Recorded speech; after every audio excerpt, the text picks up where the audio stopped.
Hey guys, hope everyone's having a good Tuesday. I'm going to do this video a little bit different. I'm going to make this video more about Charles's voice being heard. But first I'm going to just set it up a little bit. Last video I did for him, we had kind of a nasty comment, which I did delete. But we're going to address it in this video along because it goes with the evidence of what made me believe in Charles's story and want to help him and take his back on this. So the comment basically said that I'm a stupid girl that believes that the prison is full of innocent people and that Charles signed a plea deal saying that makes him guilty, and then ended up getting thrown back into prison. And so how, basically that's stupid of me to believe in his innocence because normal people don't say they're guilty and then keep claiming that they're innocent after. And that's also not true, by the way. People take plea deals when they don't want to spend 25 years in prison, and they were trying to charge him with more than that. So a lot of people actually would, whether they're innocent or not, and that's been proven, would take a plea deal for a lesser sentence. And the person saying that would probably take a plea deal if they were ever charged with something that they never did also for a lesser sentence. And I'm also not a very dumb girl. I believe the prison is full of guilty people. I believe the prison is full of innocent people, and I believe the prisons are full of people that are in there possibly on the wrong charges and doing the wrong time. So in that I do believe, and that's from my own research and my own knowledge in for the last 3 years looking into this myself. So yeah, if that makes me stupid, that is what I believe. So now Charles had said to me yesterday that he's been telling his story for over 20 years, right? And he doesn't feel anyone's been listening. So I'm going to actually step aside and I'm going to play our recorded phone call so that you guys can hear him and he can finally have just his voice, since this is Voices Behind the Wall. And also to that girl who left that comment, Charles is no longer in prison. He's just trying to clear his name. And ever since 1994 to current day, his story has remained exactly the same in multiple different articles I've read and talking to him, his family, everyone involved. So yes, I do believe in him. So with that, I'm going to let Charles tell his story and step aside for a little bit. Do you want to tell us a little bit about what happened then when you were in that class and what they were, like exactly what they were trying to make you say? If you want to go ahead, we are recording. Yes, I was going to the class. That one day, it's been like a whole month that the doctor was trying to get me to the vet that I did it. And he was telling me that I was in denial. So the whole group was like jumping on my case, saying that I was in denial. So the doctor told me that he's going to call my probation officer and have me evaluated. That way I can go to prison. Okay. He's trying to scare me, but they evaluate me.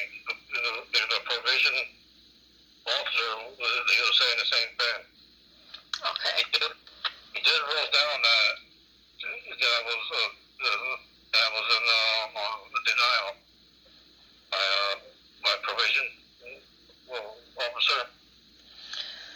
Okay, so you were denying it, and you knew that you would go back to prison by denying that, and you still went back to prison. You still weren't going to admit to something you didn't do.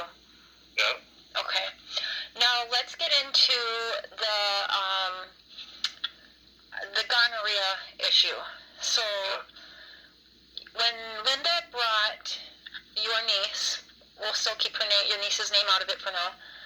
When Linda brought your niece then to the hospital because she knew immediately something was wrong with her daughter, there was testing done, and your niece was found to have gonorrhea in her throat, right?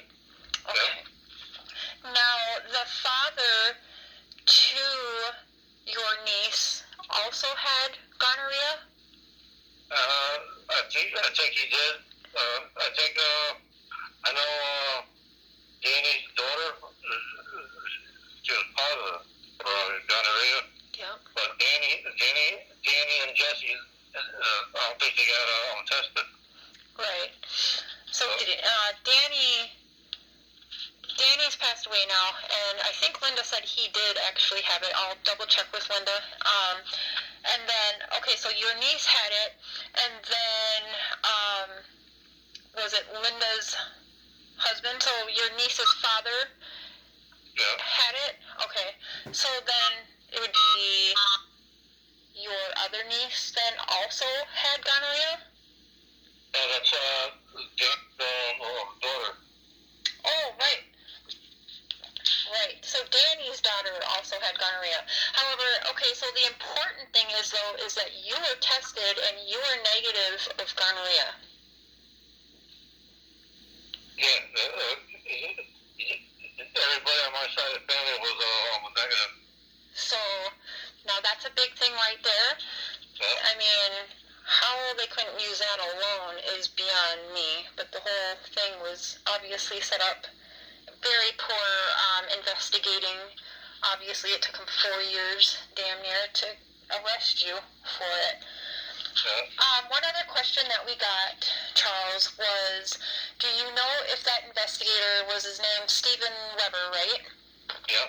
Do you know, at that time of arrest, was there any kind of elections going on or anything like that where somebody was trying to, like, make a name for themselves and want to try and get this case? Yeah. The rest of the county, the DA, the old, we just got a new DA this year. Okay. The old DA he got caught lying for the Troy police. Ugh. The attorney general. It was a murder case that he got fired. That's right. And then also Stephen Weber, the investigator who arrested you and made the case against you, was also caught lying and falsifying other reports and had a false or a fake polygraph test, you were saying. Yes. That one case I was reading about. That's when he got promoted. And it became on the regular cop instead of a sergeant. Okay. But now he's retired. Well, good. He shouldn't be working. Should have been fired, but okay. Okay. Well, that will actually address the evidences that we wanted to prove for this next video, but it also does address that Troll's comment. You knew you were going back to prison if you didn't admit, and so you have maintained all these years since 1994 your innocence and have had the same story from everything that I've read and everything that you've been telling me. And you and I talk, and then we talk again, and then we talk again and record it, and nothing's changed. So.